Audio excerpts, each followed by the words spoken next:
Hey guys, this is Steve from Trim That Weed. Today we're going to talk about how to winterize a lawnmower.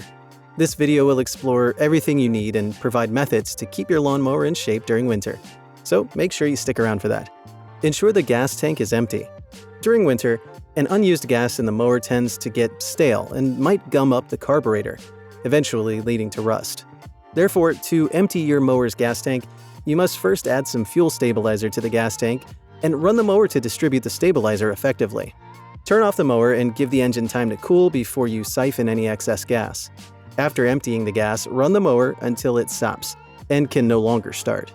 Remove the mower's battery. Before you even dive into removing your mower's battery, it's critical to disconnect the spark plug to prevent any accidental kickstarting of the mower, which could result in severe injury. After disconnecting the spark plug, it's great to remove the battery, clean it dry, and store it in a cool, dry place. Be sure to store it away from heat sources or any flammable substances.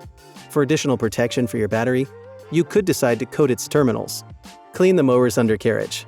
When cleaning the mower, you'll start to drain all the oil from your equipment. You can do this by removing the oil reservoir plug and tilting your machine until the oil starts coming out. Ensure that all the oil has been drained out before beginning the cleaning. To clean the undercarriage of your mower, you will need a wire brush and a putty knife, which you'll use to remove the mud and grass on your mower's deck. This will allow your deck's aerodynamics to work perfectly and prevent rust. Replace the air filter. If your mower's air filter is dirty, gas is not burned efficiently, as the air needed for combustion is being restricted. This could damage the functionality of your mower.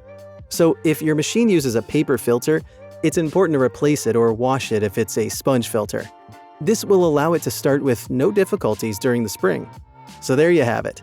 Winterizing your lawnmower should be very easy, and it's important to keep it in perfect shape during winter. Do you have any comments or questions?